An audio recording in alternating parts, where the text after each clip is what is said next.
Adele's new album is not just a heartbreaking masterpiece but could help break the stigma around mental health.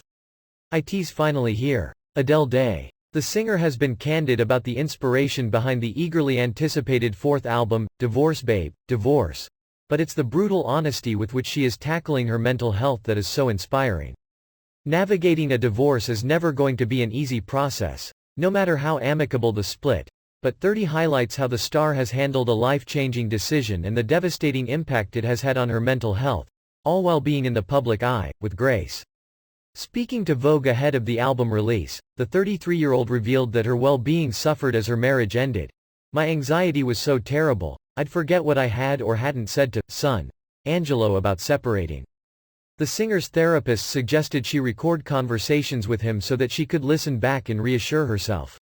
Snippets of these private moments can be heard in My Little Love, a poignant love letter to her child.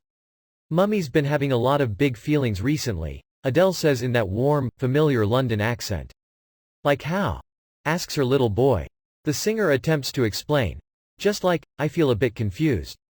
I feel like I don't really know what I'm doing." That feeling of being overwhelmed and lost in a world of decisions is common for those with anxiety.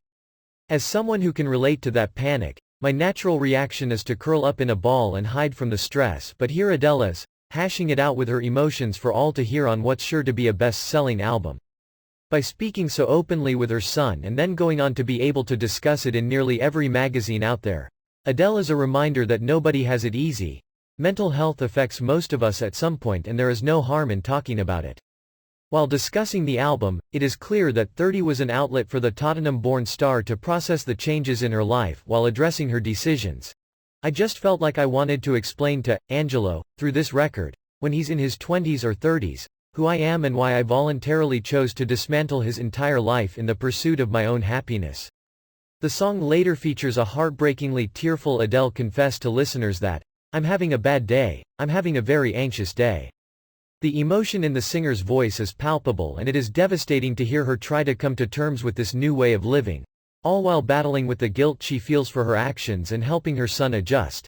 "I feel like today is the first day since I left him that I feel lonely, and I never feel lonely. I feel a bit frightened that I might feel like this a lot." But amidst the anguish of her words, comfort can be found in the fact that by speaking so candidly, Adele is showing so many others silently struggling with their mental health that they are not alone. While Adele has never been one to shy away from using her personal experiences as song subject matter, embracing her mental health difficulties in such a raw and honest way on 30 could help many.